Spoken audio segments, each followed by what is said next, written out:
करीम भाई बड़ा खुश हुआ।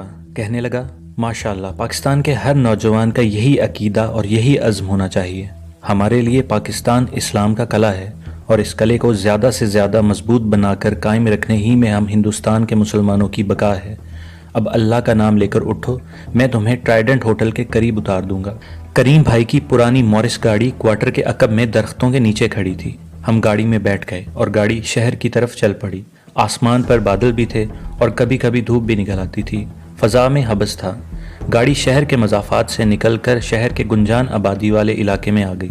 यहाँ काफ़ी ट्रैफिक थी, दुकानें खुली थीं, ज़्यादातर दुकानें कपड़े की थीं। अहमदाबाद में कपड़ा बनाने के बेशुमार कारखाने थे। ये शहर शुरू ही से पारचा साजी की सनत का बड़ा मरकज़ रहा था। अहमदाबाद मॉडर्न शहर भी था और पुराना शहर भी था। इसके बाज़ारों में मॉडर्न और कदीम दोनों ज़मानों का इम्तजाज दिखता था। एक तरफ अगर बिजली की लोकल ट्रेनें चलती थीं तो दूसरी तरफ बाज़ारों में बैलगाड़ी भी चलती थी। अगर शहर के फैशनेबल इलाके में हाई राइज बिल्डिंग थी तो शहर के अंदर नीम रोशन गली कूचों में पुराने मकान और पुराने जैन मंदिर भी थे। मगर इस शहर की इस्लामी अहद में तामीर शुदा तारीखी इमारतें और मस्जिदें सयाहों को सबसे ज़्यादा अपनी तरफ खींचती थीं। इनमें कुतुब शाही की अहद की मशहूर तालाब और सतूनों वाली मस्जिद भी थी। शहर के मरकज़ में कंकर कंकरियाँ नाम की मशहूर झील और पार्क वाक़ थी, जिसे सुल्तान कुतुबुद्दीन ने अपने अहद में बनवाया था। मुग़ल अहद हुकूमत में इस झील के गिरदा गिर्द एक जंगल हुआ करता था, जहाँ शहनशाह जहांगीर शिकार खेलने आता था। कंकर कंकरियाँ झील को अब बड़ा मॉडर्न कर लिया गया था और इसमें पैडल से चलने वाली कश्तियाँ चलती थीं। झील के इर्द गिर्द संगे मरमर की 12 दरियाँ अभी तक अपनी शान शकू के साथ मौजूद हैं और इस्लामी अहद के जाहो जलाल की नुमाइंदगी करती हैं। यहाँ शाही मेहमानों के नहाने के लिए इन 12 दरियों के नीचे बाउली की शक्ल में एक शाही हमाम बना हुआ है, जिसके अब आसार ही मौजूद हैं। झील की एक जानिब हमारे लाहौर के शहर शालामार बाग की तर्ज का एक बाग भी है। इंडिया के इस तारीखी शहर में रहने के बाद मुझे मालूम हुआ कि इस शहर के कल्चर पर इस्लामी कल्चर की गहरी छाप है। गुजराती ज़बान में फ़ारसी और अरबी के बेशुमार अल्फाज बोले जाते हैं और यहाँ मुसलमान बादशाहों के ज़माने की कई तारीखी इमारतें और मसाजिद मौजूद हैं।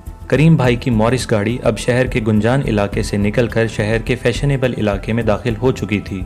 गुजराती औरतें साड़ी के अलावा शलवार कमीज में भी मलबूस थीं। नौजवान लड़कियों ने पतलून कमीज पहन रखी थी।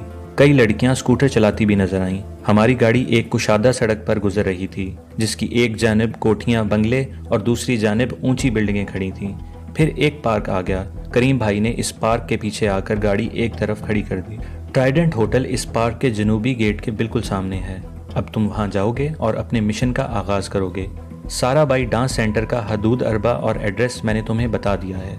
वहां तुम शाम होने के बाद जाओगे और ये जाहिर करोगे कि तुम अपनी किसी रिश्तेदार लड़की को वहां डांस की तालीम हासिल करवाना चाहते हो। मीनाक्षी वहां शाम को ज़रूर आती है, तुम उसे पहचान लोगे। उसके बाद तुम्हारी जहानत और चर्ब जमानी का इम्तिहान होगा।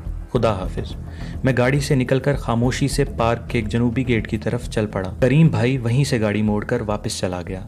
दिन के 11 साढ़े 11 बजे का वक्त होगा। पार्क में बच्चे फुटबॉल वगैरह खेल रहे थे। मैं पार्क के जंगले वाली दीवार के साथ फुटपाथ पर चल रहा था। मेरे बाएं हाथ की कलाई पर जैन धर्म का मंगलसूत्र बंधा हुआ था। माथे पर जैन धर्म का सफ़ेद तिलक था और लिबास सफ़ेद खद्दर पाजामे का था।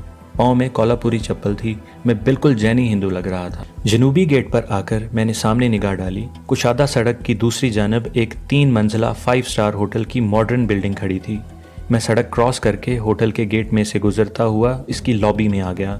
बाहर कुछ गाड़ियां और एक कोस्ट बस खड़ी थी। लॉबी का दरवाज़ा शीशे का था। अंदर की फ़िज़ा कूलिंग की वजह से हल्की हल्की खुनक थी। फ़िज़ा में रजनीगंधा के फूलों की धीमी धीमी महक रची हुई थी।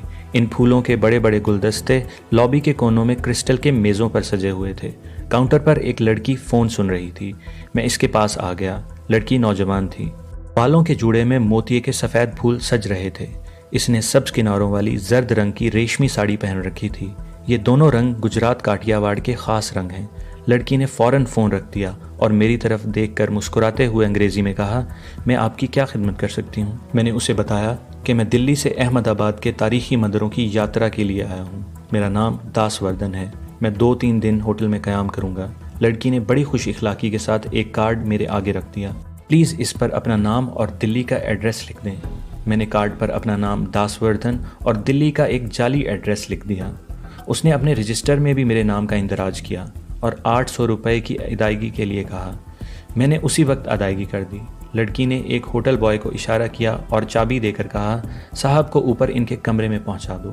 लड़के ने मुझसे मेरे सामान के बारे में दरियाफ्त किया तो मैंने कहा, मैं टूरिस्ट हूँ, इंडियन टूरिस्ट, मेरे पास कोई सामान नहीं है। लड़की मुस्कुरा दी। मैं होटल बॉय के साथ लिफ्ट में सवार होकर होटल की दूसरी मंजिल पर आ गया। मेरा कमरा दूसरी मंजिल पर था। ये सिंगल बेडरूम वाला कमरा था। मुख्तसर मगर खूबसूरत फर्नीचर सजा था। टेलीफोन भी लगा था।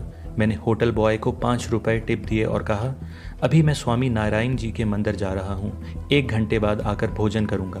मैं जैनी हूँ, सिर्फ दही और सब्जी खाऊंगा। होटल बॉय ने कहा, ओके सर। मैंने इसके जाने के बाद कमरे का जायज़ा लिया।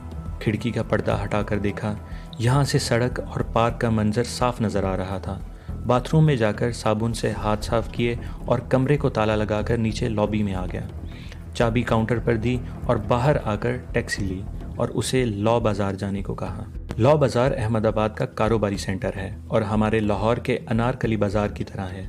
यहाँ आकर मैंने एक ब्रीफकेस और कुछ दूसरा सामान ख़रीदा और वापस होटल आ गया। दोपहर को बादल नख्वास्ता सब्ज़ी खोरों वाला खाना खाया और फिर थोड़ी देर के लिए सो गया। जब उठा तो दिन की रोशनी मांद पड़ चुकी थी और शाम की आमद थी। मैंने गुस्ल किया। ब्रीफ केस में से नया सफ़ेद रुमाल और नई खरीदी हुई छोटी डायरी निकालकर वास्केट की जेब में रखी। दूसरी जेब में 100 रुपए के 2 नोट डाले और होटल की लॉबी से निकलकर टैक्सी स्टैंड पर आ गया। अब मैं साराबाई डांस सेंटर जाने के लिए बिल्कुल तैयार था। मैंने टैक्सी ली और उसे साराबाई डांस सेंटर जाने के लिए कहा।